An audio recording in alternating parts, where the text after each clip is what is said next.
Hoy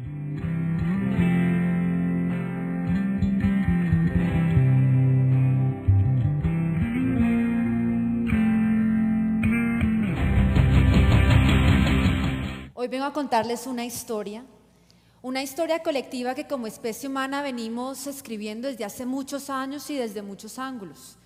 A la historia a la que estoy haciendo mención es la de comprender el contexto de nuestra existencia. Es un tema que ha sido abordado por diferentes disciplinas, la religión, la filosofía y la ciencia. Es un tema que es a la vez global y personal. Yo soy física planetaria y hoy quiero contarles cuál es el papel que la astronomía está jugando en responder a preguntas milenarias sobre el contexto de nuestra existencia.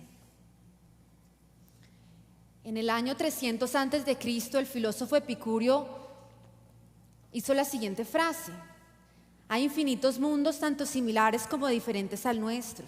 Debemos creer que en todos estos mundos hay criaturas vivientes y plantas y otras cosas que vemos en este mundo. En épocas más recientes, en 1300 después de Cristo, el escolástico Alberto Magno se hizo la siguiente pregunta: ¿acaso existen muchos planetas o solo el nuestro? De una u otra manera, la pregunta es: ¿estamos solos en el universo? Y lo que es muy interesante es que en este momento tenemos la tecnología por primera vez en la historia de la humanidad para comenzar a responder estas preguntas. Yo diría que nos encontramos a la orilla de una travesía similar a la de Cristóbal Colón cuando descubrió América y, como todos nosotros que estamos aquí reunidos sabemos, cambió el rumbo del mundo. Pero yo diría, humildemente, que estamos en una travesía muchísimo más importante, la de descubrir planetas habitables. Entonces, para comenzar, les voy a presentar una ecuación y les prometo que es la única. En la galaxia tenemos un número de estrellas que están representadas por este diagrama.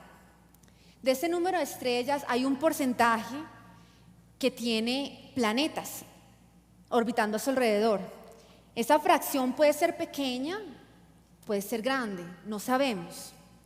De ese subgrupo, algunos van a tener un planeta que tal vez sea habitable o dos. Entonces consideremos que tenemos que multiplicar por un promedio. De esos planetas que tal vez sean habitables, algunos van a desarrollar vida, tal vez no todos. Esta ecuación es la ecuación de Francis Drake, pero como él estaba interesado en 1963 en averiguar si nosotros podíamos hacer contacto con civilizaciones inteligentes, continuó planteándose esta ecuación, extendiéndolo a no solamente queremos un planeta que tenga vida, sino que desarrolle vida inteligente y que se desarrolle vida inteligente con la capacidad tecnológica de mandar señales. Pero no nos vayamos tan lejos. Yo quiero que simplemente nos enfoquemos.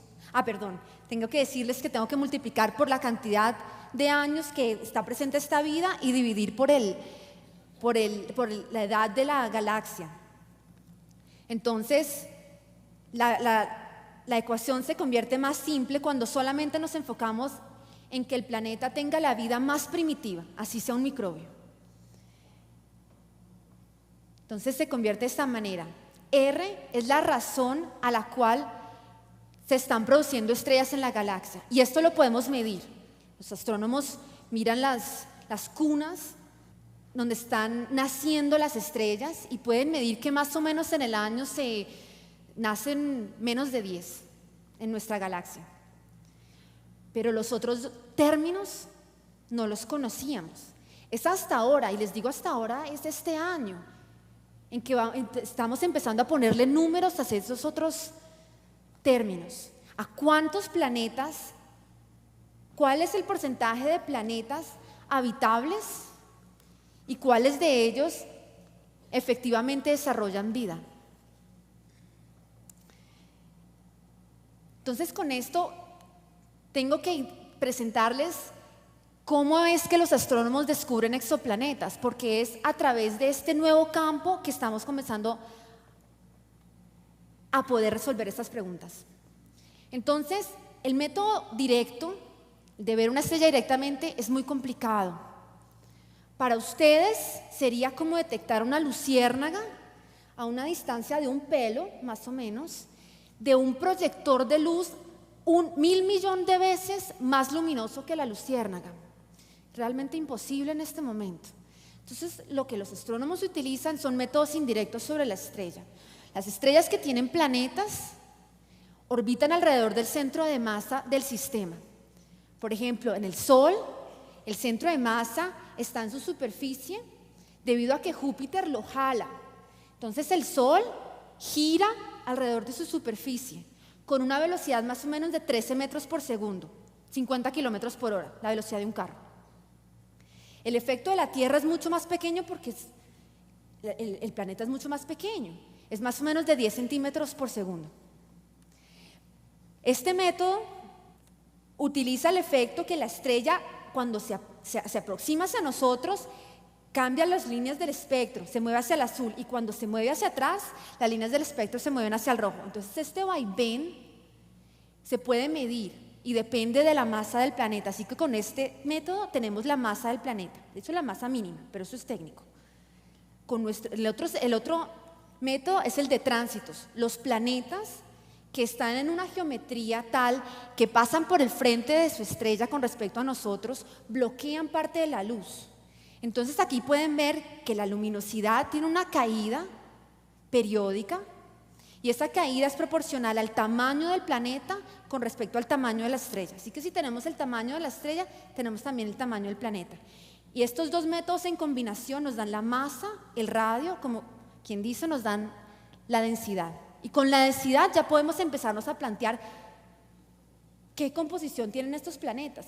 Si el planeta es muy ligero, 1 gramo por centímetro cúbico, esto significa que es un Júpiter, porque es muy liviano, tiene que estar compuesto de hidrógeno y helio. Y son los más fáciles de detectar porque son masivos. Pero lo interesante es detectar planetas pequeños, y ahora tenemos la tecnología. Si es un planeta que es de 8 gramos por centímetro cuadrado, eso tiene que ser rocoso. Para darles una idea de la precisión, en enero la misión Kepler anunció el primer planeta que se sabe que es rocoso, Kepler 10b. Para detectarlo, la precisión tiene que ser de 5 metros por segundo, que es más o menos una persona trotando. Y para medir su radio, de 10.000 fotones que llegan de la estrella, 5 son bloqueados únicamente por el planeta. Pero como estamos interesados en descubrir planetas habitables, tenemos que primero definir qué es un planeta habitable, qué se necesita que el planeta ofrezca para que se desarrolle vida. El pensamiento de un astrónomo es que tiene que buscar el agua, y es basado en lo que comprendemos de la vida en nuestro planeta. Toda forma de vida en nuestro planeta utiliza la molécula de agua en forma líquida para su existencia. Entonces, partamos de esa base. Es posible, y todos tenemos que estar de acuerdo en que podemos sorprendernos. De pronto hay una química diferente que en vez de agua utilicen metano, pero como no sabemos, a lo mejor ni siquiera podemos identificarla. Entonces, comencemos de lo que sabemos. Busquemos agua en su superficie, porque es más fácil detectarlo. Si están en el subsuelo, como por ejemplo Ángela nos mostró que pueden haber lagos debajo de una capa de hielo en Antártida, o en el satélite Europa, o en planetas más grandes, aunque eso exista, va a ser muy complicado detectarlos. Entonces, por ahora, busquemos en planetas que en su superficie tienen agua. Y fíjense que digo superficie, el planeta tiene que tener una superficie, que significa que el planeta tiene que ser rocoso o de hielo. Estos son los planetas que se denominan supertierras y donde yo hago investigación. Entonces, no solamente tienen que tener superficie, sino que tienen que estar a una distancia de su Sol adecuado para que haya agua líquida. Si están muy cercanos, están muy calientes. Si están muy lejos, el agua se congela. Pero lo bueno es que ya estamos descubriendo estos planetas pequeños, los que son rocosos o los que son de hielo. Ya tenemos 3 que tienen masa y radio, y en el próximo mes van a haber más anuncios. Lo sé porque tengo información secreta que no puedo compartir.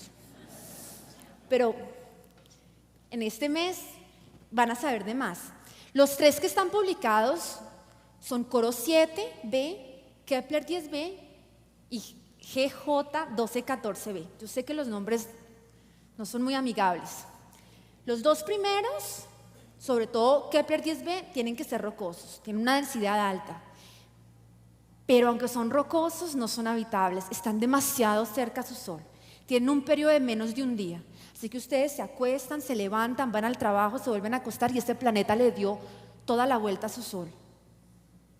Tienen temperaturas de más de 2000 grados en su superficie, no son habitables, pero hacia allá vamos. Y es más, la misión Kepler de la NASA, que fue lanzada el año pasado, tiene 2 objetivos muy concretos. Uno es el de descubrir un planeta como la Tierra, completamente análogo, con la masa, más o menos el mismo radio, a una distancia que es igual a la de la Tierra, de un periodo de un año. Para poderlo ver tenemos que mirar más de una órbita, o sea que vuelvan a preguntarme en 3 años cómo nos va. La otra pregunta es, ¿qué tan comunes son estos planetas pequeños y qué tan comunes son que sean habitables? Y esto es lo que les digo, que recientemente tenemos idea de estos números. La semana pasada, Kepler anunció más de 1200 planetas. Y con esta base de datos, se calcula que más o menos el 15% de las estrellas tienen planetas pequeños. Esto es enorme. Esto significa que aunque son difíciles de observar, tenemos muchos.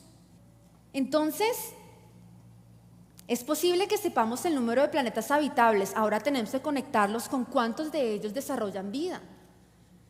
Y lo que es aún más interesante vivir en estos tiempos es que esa pregunta se está comenzando a resolver.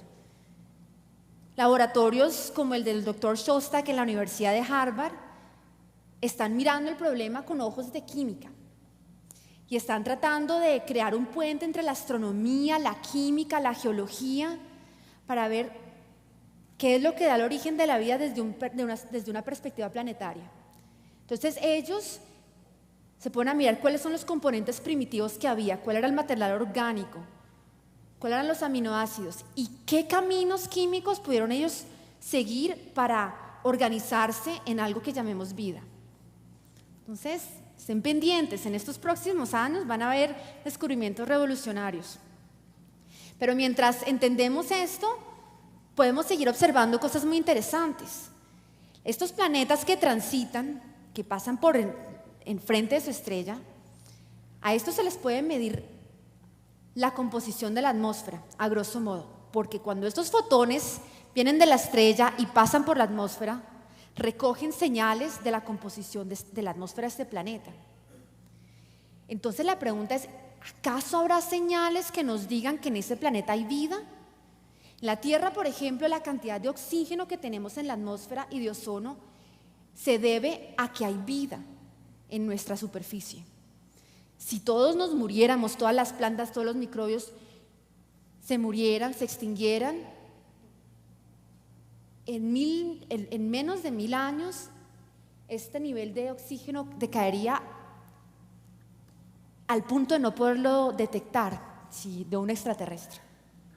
Entonces tal vez podemos identificar señales en la atmósfera que nos digan que el planeta es vida.